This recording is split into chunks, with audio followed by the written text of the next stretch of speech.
black and white, but I want to wash it with something light. If I wash them together, will it turn gray?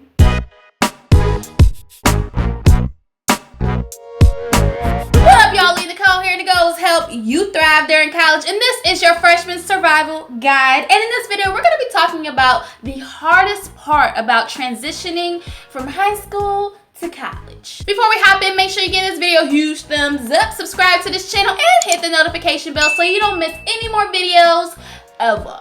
Everybody's college experience is different. Everyone's transition is different. It just really depends on how you were raised, and everybody is raised differently. So the biggest, most important thing that you will realize when you get to college is that, if you haven't already, is that everyone wasn't raised like you. And life teaches you this in general, but being around all these different people, your roommate could just be the complete opposite of you, depending on, it could be like from where they're from or how their parents raised them. They could literally be the complete opposite from you, but the beauty of that is that you guys will learn so much from each other. It opens your mind and it opens your eyes to new things, to new types of people, to new ways, and all that. For instance, you have some kids whose parents just, were very lenient with them and let them do whatever they want. Then you have some kids where their parents didn't allow them to do anything. They were very overprotective, making the child very sheltered. And then you have some where, the parents just had a set of rules placed and, you just had to follow them. Not necessarily because they were being overprotective or mean, that's just their rules. It wasn't like you couldn't do anything. But then you have some people who could do whatever, then you have some people who can't do nothing. So that's just an example though. Another thing is, and this shocked me, is that a lot of kids have never washed their own clothes. Their parents wash their clothes. Never have I ever. I've been washing my clothes since middle school. And that's mainly because I just didn't like my clothes mixing with other people's stuff, because people like to steal socks. So yeah, some people have never washed their own clothes before, so now they have to teach themselves or ask somebody, to help them wash their clothes. I remember during my senior year, my first senior year, when a freshman, she asked me to help her wash her clothes because I was already in the laundry room or whatever, and she didn't know what to do.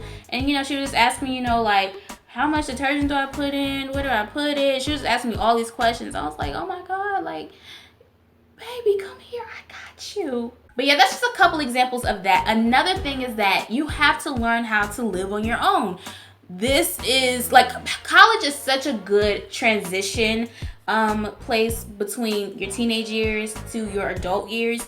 Not saying that it's not possible to move out of your parents' house and move to wherever you want to and be on your own. It's very much so possible. But college is also a good place, like a good transition place, because it's not just you, it's you plus 1,000 other students from all over at this one school with the same goal, kind of, which is, to get a higher education and to, do something more with their life versus just staying at home with their parents. So you have to learn how to live on your own. You're going to have so many responsibilities, learning to wake yourself up in the morning, getting, ready for class, and knowing when it's okay to go out, knowing when you need to stay home. Nobody's telling you when to study. Nobody's telling you when to go to class.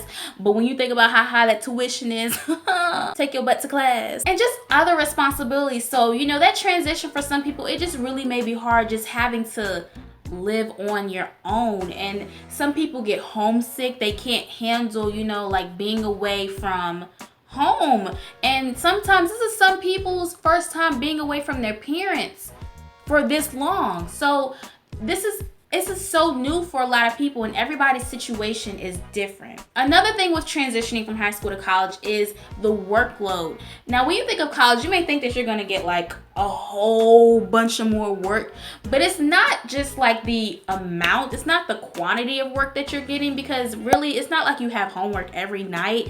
It's more so over the course of the semester. You need to know what's going on all the time, because this is what's going to be on midterms and on finals and on the test. Whenever your professor gives tests, it's not like, okay, you learned this in class, you're going to do this homework assignment tonight and you're going to bring it to me tomorrow. That's not how college is. In college, you have an assignment assigned to you at the beginning of the semester. Sometimes it's due within the next 2 weeks. Sometimes it's not due until the end of the semester. You have to keep yourself on track to make sure you don't procrastinate and make sure that you get it done before it's due. paying attention to lectures, taking notes in your lectures, and also making sure you're making it a point to study and learn outside of the classroom, because your professor is not going to teach you everything. Sometimes you're going to have to open that textbook and, see what else this chapter talks about, because the professor ain't always gonna go over it. But you can be certain that whatever the professor is talking about during a lecture, more than likely it's gonna be on the test. So take notes. So that's pretty much the biggest difference, between a high school class and a college class. That, trips people up sometimes because they forget. You have an assignment assigned at the beginning of the semester and it's due at the end of the semester, and then the end of the semester comes here, you haven't looked at your syllabus since the first day and you're screwed. So along with that responsibility through that transition is responsibility. Gotta be on top of yourself. Ain't nobody doing it for you. But that's all I have for you for this video. Make sure you give this video a huge thumbs up, subscribe to this channel, and hit the notification bell so you don't miss tomorrow's Freshman Survival Guide. I'm Aleigha Nicole, and I will see you in my next video.